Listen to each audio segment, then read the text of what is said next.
So back to how you sound, making sure that you sound the best you can, okay?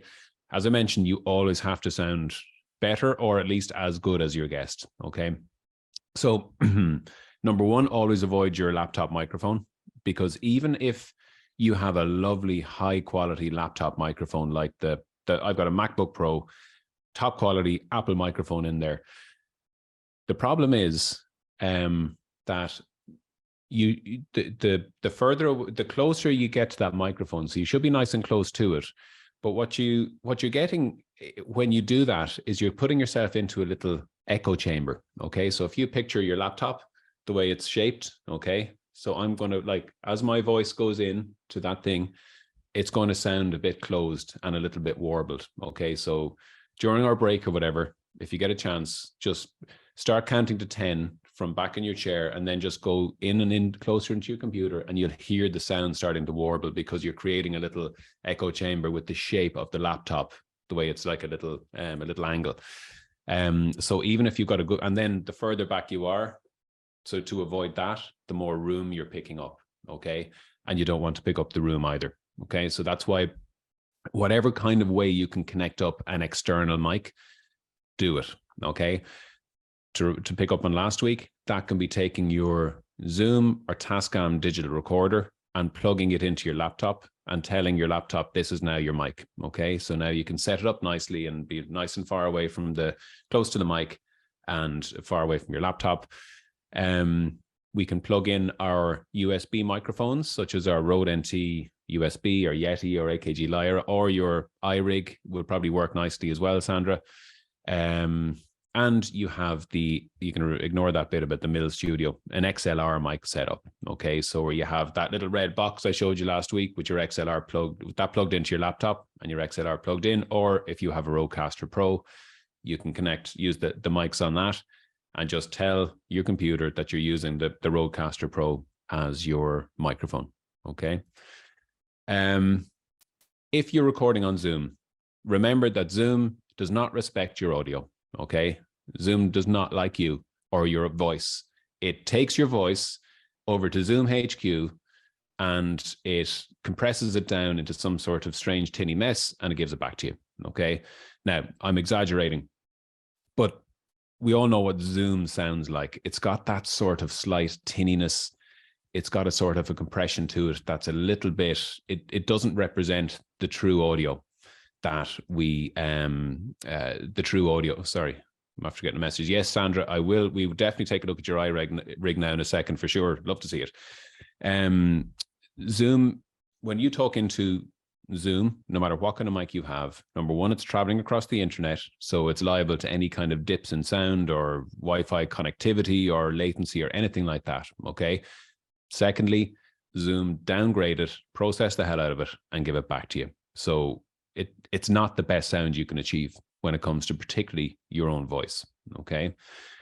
If you are recording on Zoom, here's what you need to do. Number one, check the box, as you can see on the right, for recording every guest on their own separate file, okay? You're starting to give yourself a little bit more control. This comes to our multi-track recording. Most of the time, well, anytime, generally people will record on Zoom and they'll do an interview and they'll get back one file, just like the radio studio will give you one file. But by clicking a box in settings in the recording area, that little box that says record a separate audio file of each participant, now you're going to get two. You're going to have your voice and you're going to have your guest voice. So now we can start that process of eliminating what we don't want and enhancing what we have, okay, separately. The second thing is to record. You're not going to use your Zoom track as your voice, okay, as your voice track. What you're going to do is open up Audacity or Audition or whatever on your computer. At the same time as you're talking on Zoom, you're going to be recording into your editing software on your computer, okay? Because what that's doing is picking up a nice, clean, local audio track. And that's the file you're going to mix with your guests. Okay. I'm going to play you a little clip. Plenty of people do podcast series and they end up using the Zoom track as their voice. I don't think it sounds as good as it could be. And I love Conor Faulkner, always have. He's doing a podcast series at the moment, and I feel Connor's letting down that fantastic voice by keeping the Zoom track. So I'll just play you a little bit of what it sounds like, and hopefully you'll hear that kind of zoominess, that processiness. It's almost like a Teamsy sound to it. Okay. Welcome to episode 28, where I chat with Green Party MEP for Dublin, Kieran Cuff. He's a familiar sparring partner for me over the years. We've often been pitted against each other on radio. Do you hear it? Little when a whistly, tinny kind of, it just doesn't sound like something you would record in studio. Okay. Because he's using the Zoom file or the Teams file or whatever he's getting. So all Connor would need to do is open up his editing software, or even like GarageBand, or every computer has some sort of native recording software on it, even if it's just Windows Record. That would even do. The idea is we're bypassing the internet, and we're not allowing Zoom take our audio and process it overly. We're actually just recording a clean track into our PC. And then when we're editing, that's the track we use to sync up with our guest track. So now already we sound better than we would have. Okay. That makes sense so far? Just on that point, Patrick, again, I suppose it's like circumstances, and you get a person and it's not the absolute ideal and blah, blah, blah. Is there a way of prettifying the Zoom track, or is it like putting the lipstick on the bulldog? It's bad, a little it's not bit. going to get any better. Yeah, like you can play around with the parametric equalizer, and you can boost it a little bit. You can put some little bit of processing on it to try and enhance it. That generally takes playing around with. There is a setting, and I keep meaning to look more into it, that would definitely help, and it's turn on original audio. If you've ever seen that on Zoom, it allows you to turn on original audio. That's worth playing around with as well. I haven't used it. I'm not sure exactly how much it will do. It could be brilliant. It could be halfway there. It mightn't do much at all, but it's something to try. Like I was saying, I have a colleague who, when we started off, we just simply couldn't use any form of Zoom, or we tried Zoom, Zencaster, you name it. And he's broadband where he is. Like, I mean, he might as well be living 1,000 miles away. He's 2 miles out from Kilkenny, but he had no broadband. And as he said, it was like a group water scheme. All the teenagers were at home taking whatever broadband was there because they were streaming Netflix, blah, blah, blah. And again, the problem was that he was giving me, the way he worked, it was actually quite clever. He would take a speaker with the person on the phone, and he would talk into the other side of the microphone. It was ugly, but it worked. Yeah. But there was no way, I mean, back to your earlier point, there was no way I could separate anything out. But yes. I'm going to show you. If you boost one, you boost the other. So if it's a noisy phone line, you boost him, he sounds better. But then you're going in and hoping that there's a gap between him asking the question and the person answering. No. Like, you see, this everything you just said is so unfortunately true in those situations, and all of that stuff. All it does is distract us from actually having a great conversation, because we're thinking more about the quality of the sound than we are about the quality of the conversation, simply because we just need to be sure it's captured. But I'm going to show you Zencaster in a few minutes, which will actually really help your friend. I can promise you that. Sean, you have your hand up there. Yeah, no, just come in. Just wondering, is there any of those internet or remote recording ones like Zoom or WhatsApp or anything that doesn't do the compression, or do they all do? Yes, I know. I'm going to show you Zencaster. It will be, and again, I don't have shares in Zencaster, but I do sing his praises regularly. So I'm going to show you that, and I'll tell you why it's a really good workaround, and it's the only thing I use unless I have to use Zoom for whatever reason, because it ticks so many boxes. Okay, so I'll move on to, so that's how you sound. Get yourself your local track. I'm going to move on to how your guest sounds. Okay, again, this is a little bit of a process, because we can't assume that our guest knows anything about equipment or audio, or has an appreciation for audio quality or anything like that. Okay. So very simply, when I'm setting up the interview, I will send them a little briefing sheet going, here's some things I would just like you to take a quick look at before we even get onto our call. Okay. Do you have a USB mic? They might know what a USB mic is. They might ask them, did your workplace give you some sort of contraption that you plug in to make yourself sound better during calls on Teams? And they might go, oh, yeah, I have this thing over here. Oh God, well, what you have is like a €200 USB mic. Plug it in. You might have to help them along with that. A lot of them might have AirPods. Okay, AirPods can work really, really nicely, and they bloody cost enough, so they should. But essentially, it's like the MacBook Pro mic, except they're right here, okay, and they get rid of all the room, but they're really, really good quality. Or even some of them might got those headsets, okay, the ones that their work might have given them a headset, and some of those sound crap, but some of them sound really, really good. Or their son or daughter might have a gaming headset. I see this happening the whole time. It's like, I don't have anything, but Jesus, actually, John has this thing upstairs he uses for gaming. They come down, they've got this amazing sound all of a sudden. So see what they have. They don't understand necessarily what they do have, so you have to help them along, because I promise you it will make it so much better. Okay. What do you, sorry to interrupt you, but what do you No worries. think about the standard Apple headphones? You know, your bog standard that plug in like in the ones that I think they can be great. Yeah. Yeah, the ones that have the little mic on the wire. Yeah. I've had very good experiences with them. It's really funny. Sometimes AirPods and stuff that works amazingly on one call sounds really different on the next call, and I don't understand why.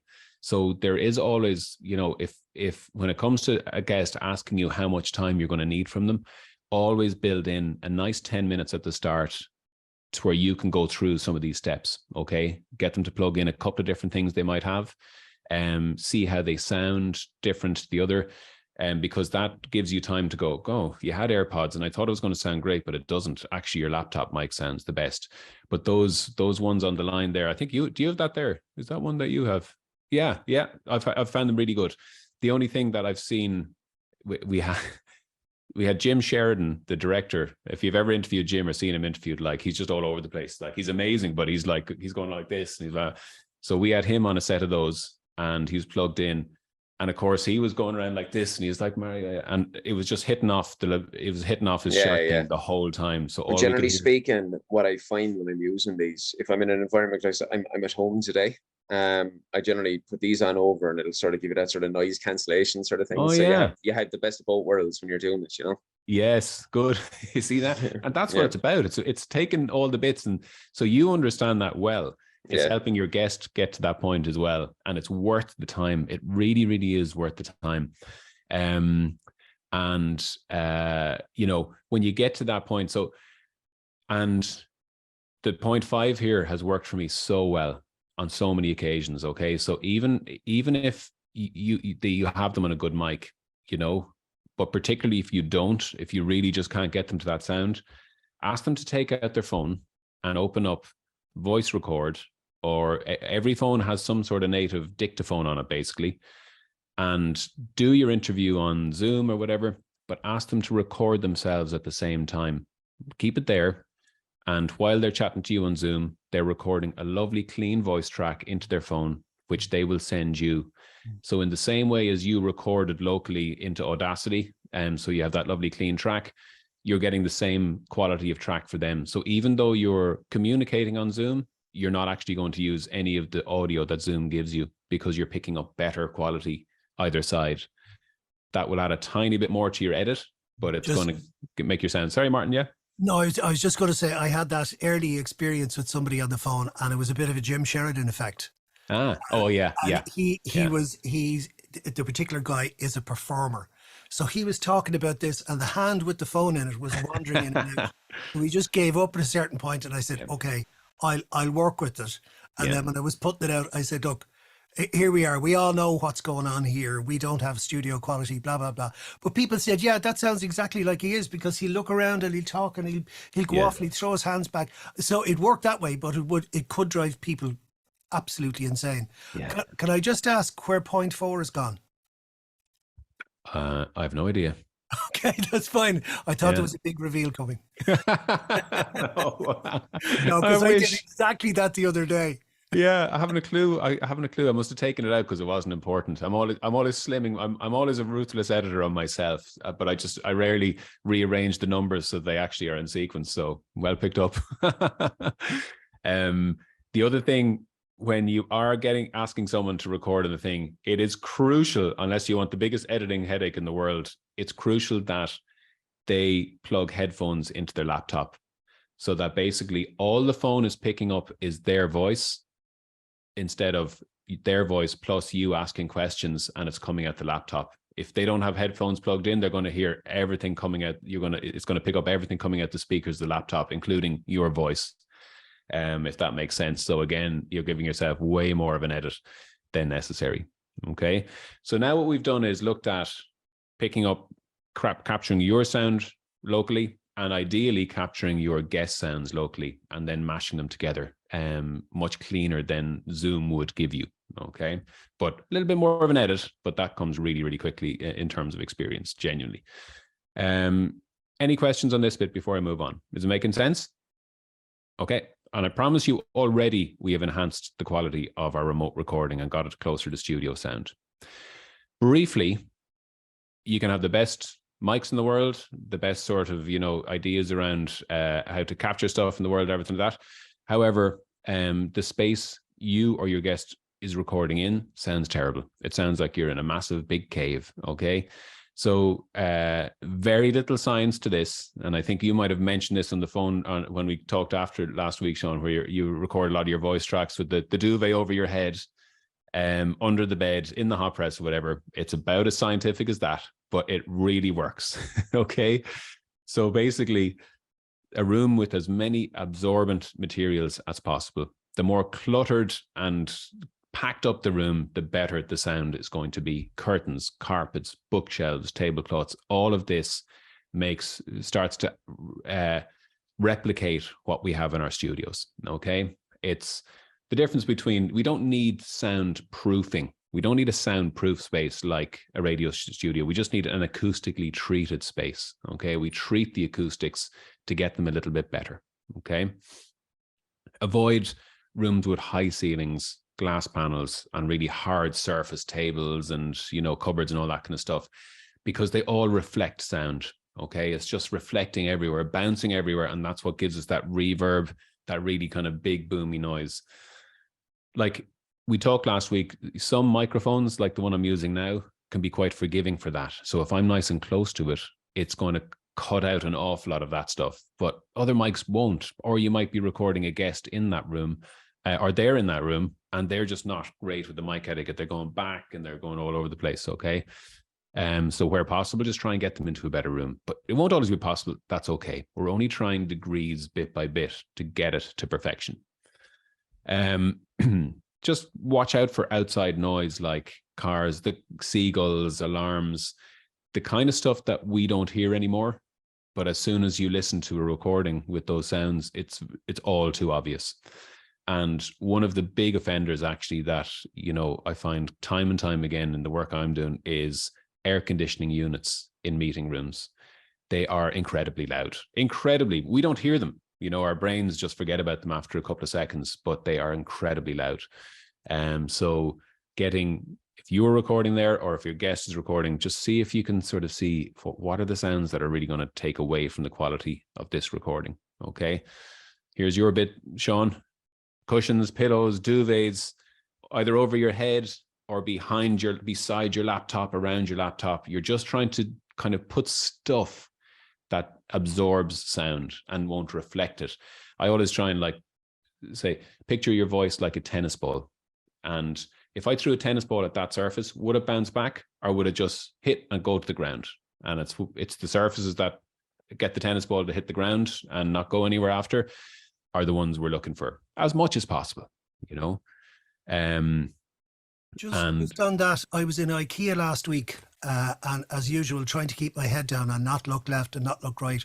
But they have little acoustic panels. Oh yeah, they're great. Actually quite cool. I think they're more for gaming and stuff like that. Maybe if you have a gamer, typically a teenager, the noise is coming out of the room. I think this is the idea. But they're only about 130 or something, and you can box yourself off, and they can be moved away. Now, if you get into acoustic panels, as you know, you can spend much or as huge amount. Yeah. But it's the sort of thing that you could push away. It's not taking up space. It's not like you have to build a booth or anything like that.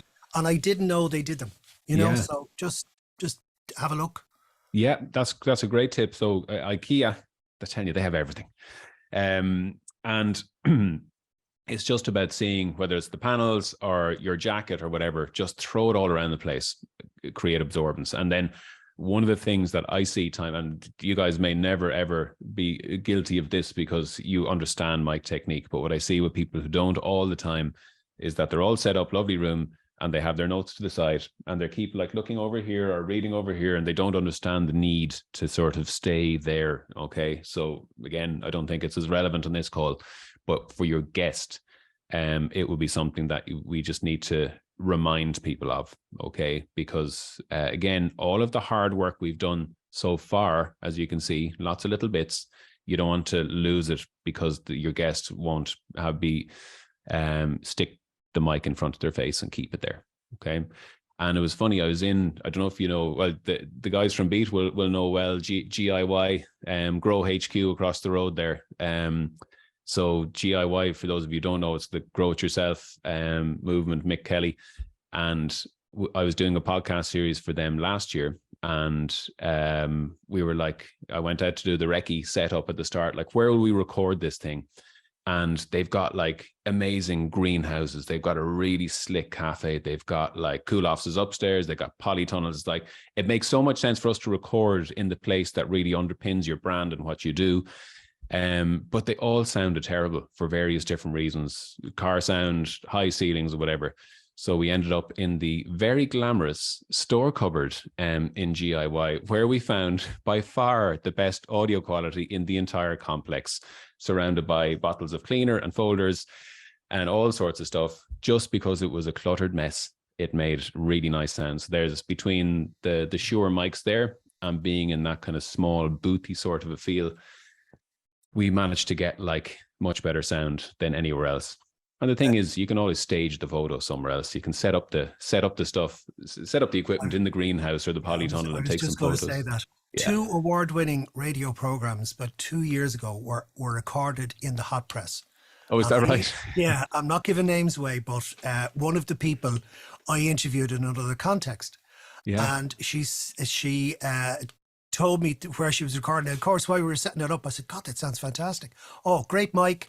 And I have the little press in the corner. And she said, hold on for a second. I just have to move stuff. I've got presents here. It was around this time of the year.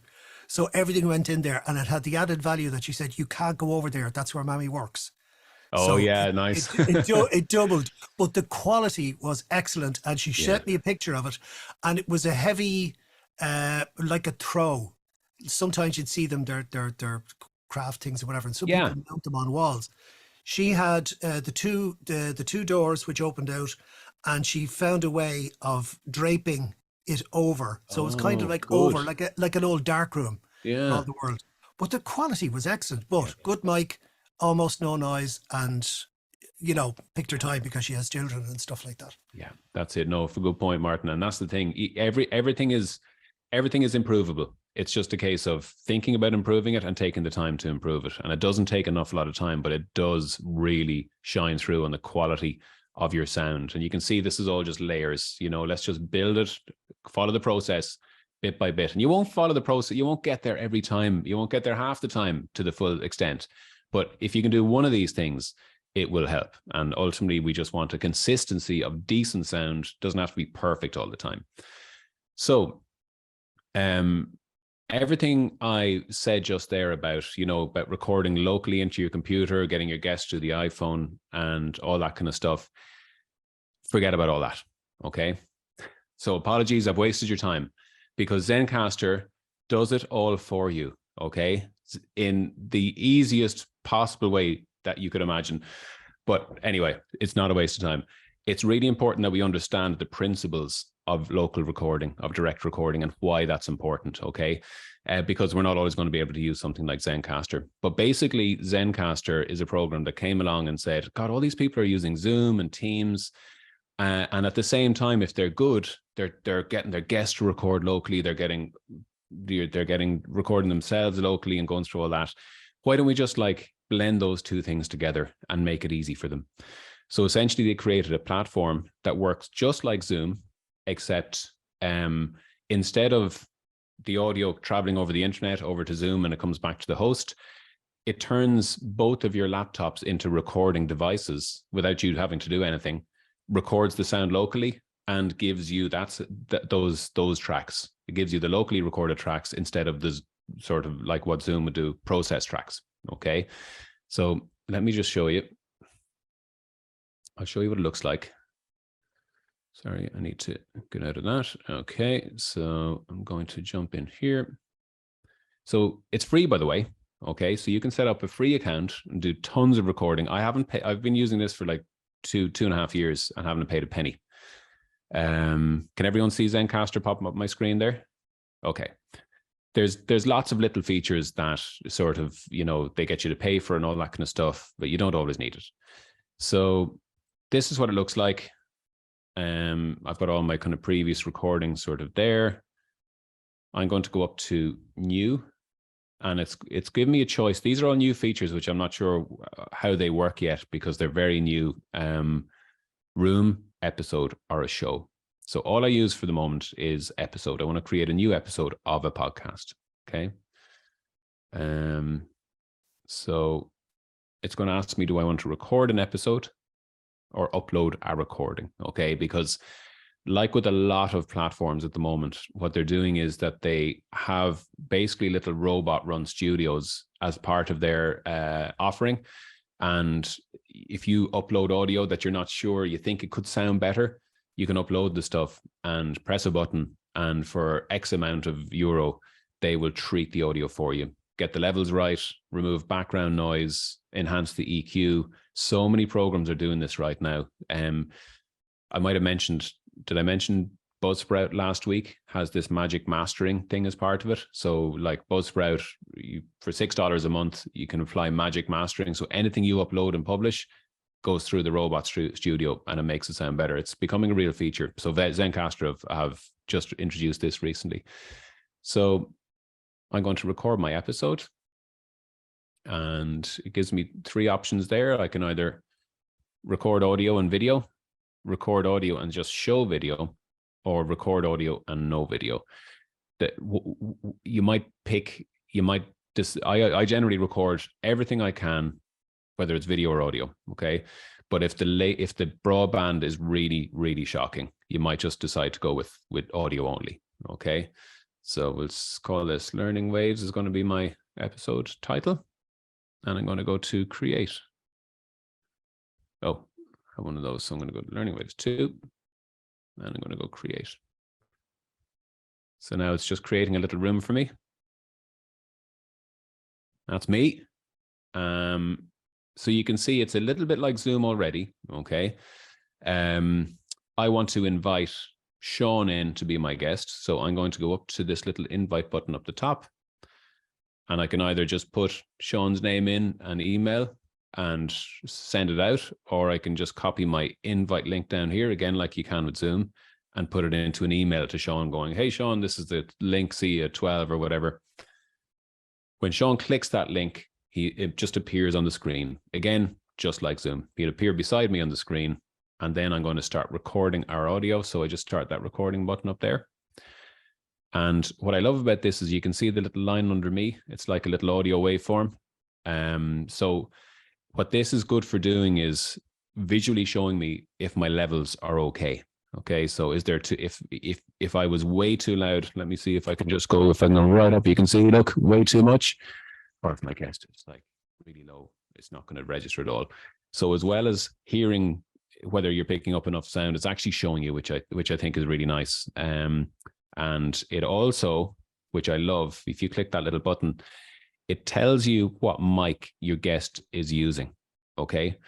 Because you might have gone through that process earlier and they're like, oh yeah, I've totally connected up my Rode mic. I'm ready to go. And you're like, doesn't sound like it. But anyway, you seem to be convinced. You can go in when you're recording in Zencastr, you can see, actually, sorry, the program is telling me you're actually on your laptop mic. So maybe we just need to adjust a setting, okay? So it's nice from that perspective as well. So then when I've done my interview, I'm going to press stop. And you can see what's happening here. It's just saying tracks uploaded. Okay, so what that means, and I would get the same for Sean. What happened in this interview was Sean's laptop turned on its own internal recording device. Okay, recorded Sean locally, just as if he had opened up Audacity or Audition and recorded directly in. The computer did it for him through Zencastr. And when I stop, Zencaster takes the audio from Sean's laptop and brings it to me. It doesn't go to Zoom and to get a processed thing. It's a nice, clean audio. So essentially what you end up with is your two tracks, except it was your two locally recorded tracks, except it was so much easier to record them. Does that make sense? It was easier for your guest. It was easier for you. And the beauty of it is it doesn't matter what the internet connection is like because you're recording locally. So Martin, you mentioned earlier, you know, the sound is so bad, and we've all heard interviews recorded and it's just like doing the doing and cuts out and everything like that. I've been on several Zencaster calls where it was actually almost impossible to hear what the other person was saying, but I could just about make it out. But it didn't matter because their voice isn't traveling over the internet and being recorded. It's being recorded directly into their laptop. So the internet connection doesn't matter. And what I got back was, yeah. I was just going to say the only issue with that, because I tried it, and the problem we had was his broadband was appalling. Yeah. But absolutely what you said, I would ask him a question and he would look at me like I hadn't done anything, and then 25 seconds later he'd start to answer. Yes. What I didn't do was carry on and go, okay, I just cut out that 20 seconds. Yeah. And edit. Yeah. I just didn't understand it at the time. Yeah. Oh, just one quick question: is it specific to the Chrome browser? Yes. Okay. And I was gonna give you a couple of little caveats in a moment that why it doesn't always work, but very, very well raised question. And I'll come to that in 2 seconds, Martin, because there's a few bits that we need to be aware of when we're actually going to use it. Sean, you have your hand up? Yeah, just it might come on to the same thing for you. Will this work on their mobile? So you know the way if you send them a Zoom link, sometimes I tell people, well, it's not going to do that. Okay, no, right. Unless they have introduced it recently, because they keep adding features to this. Okay, and it keeps getting better and better. So unless they have recently introduced it that it can be used on a device, then no, or not for now. And I'd be surprised if they didn't add it soon. I think a big blocker to this is there needs to be, you can see down the bottom there, the health check, storage, local backup, cloud backup.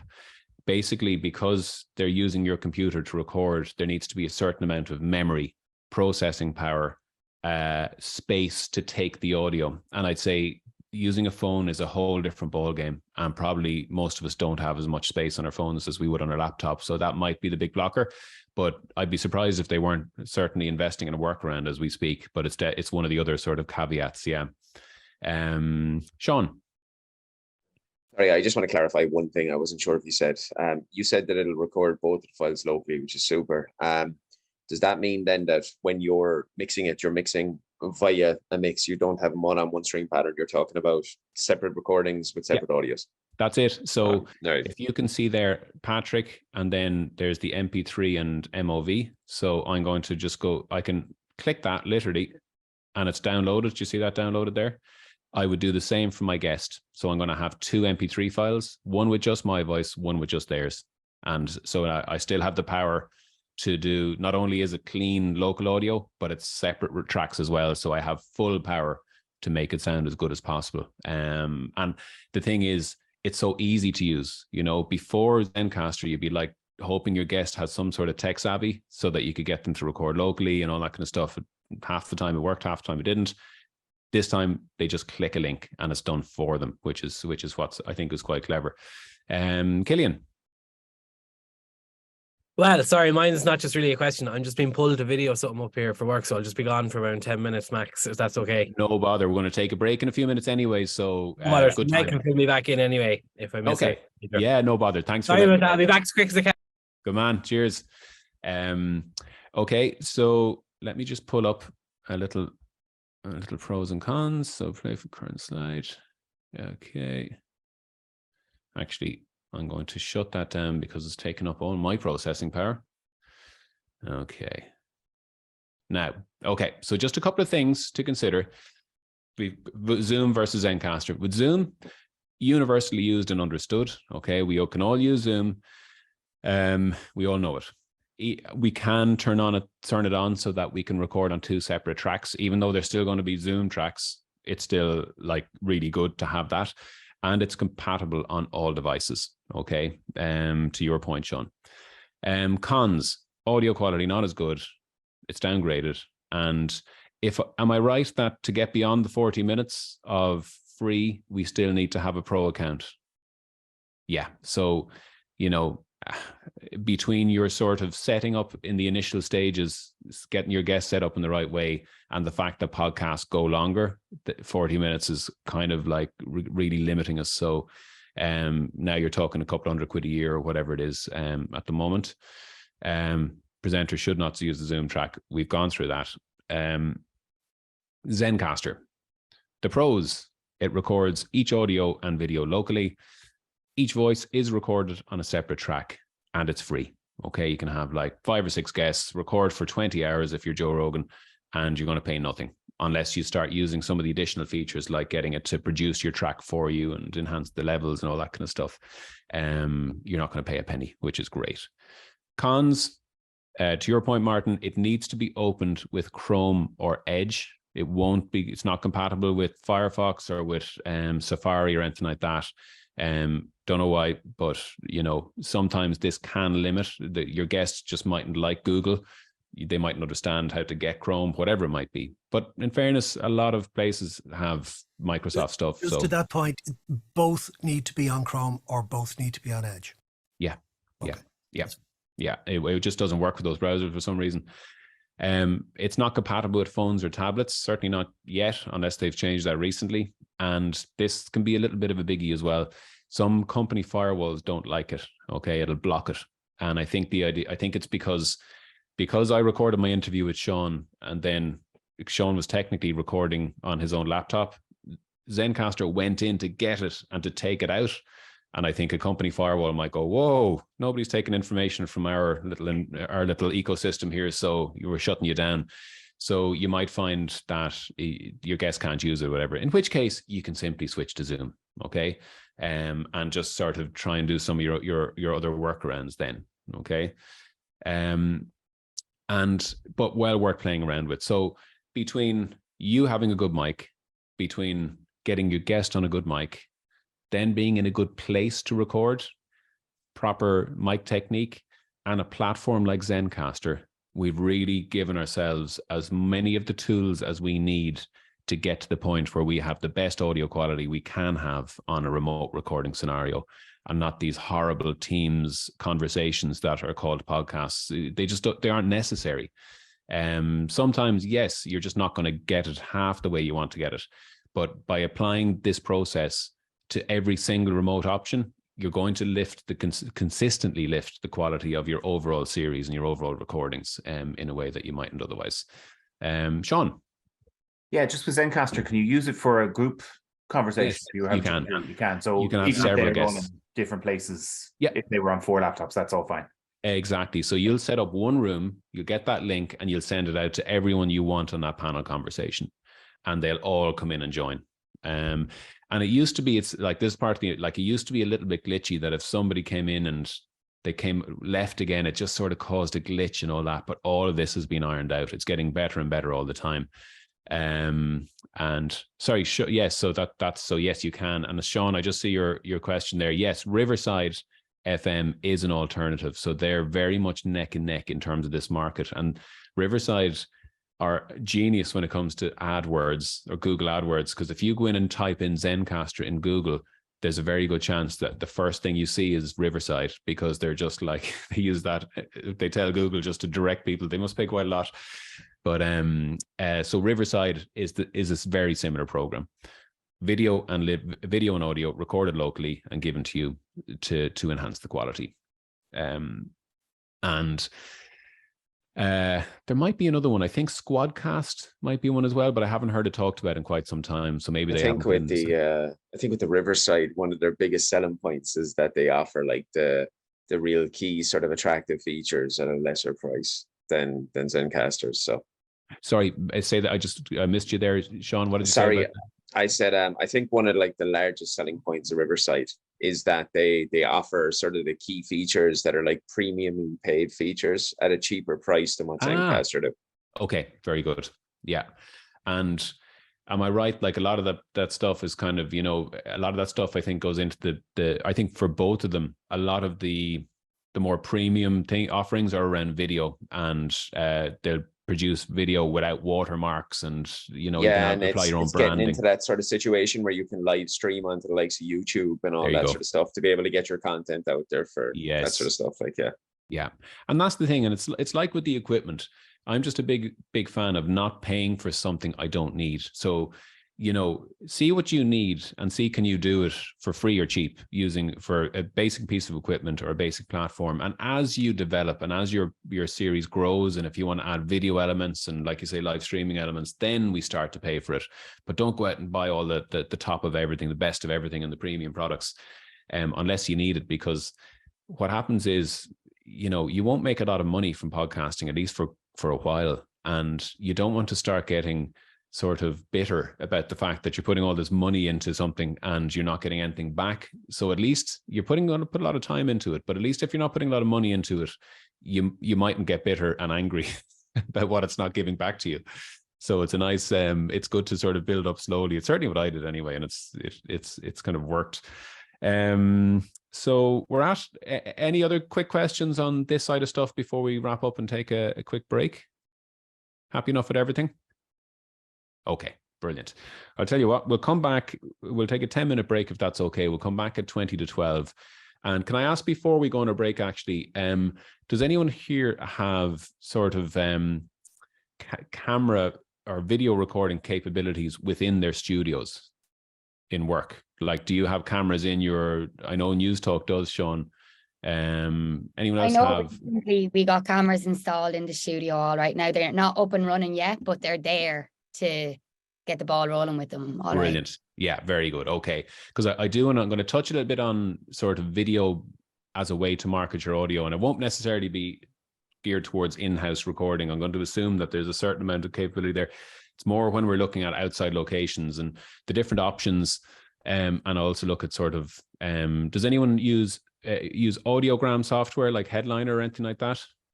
Yeah, I've used it a couple of times I don't use it as religiously as I should, but I've done a few episodes on it, Jim.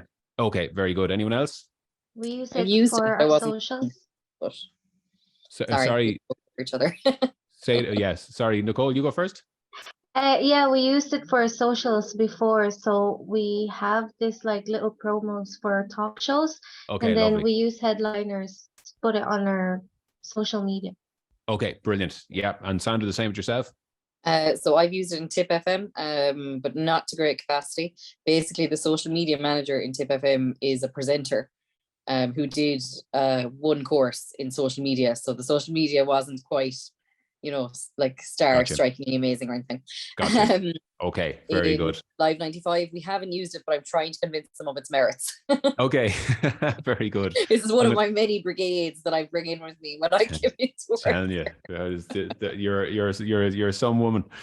Campaigning for the best across the stations is exactly that's what I like to see. Fair play. Well, listen, we'll spend a few minutes on that as well. So in case if you guys haven't used it, you'll get a little bit of an introduction. But if you have used it, we might look at a couple of things where you can introduce extra elements and stuff like that.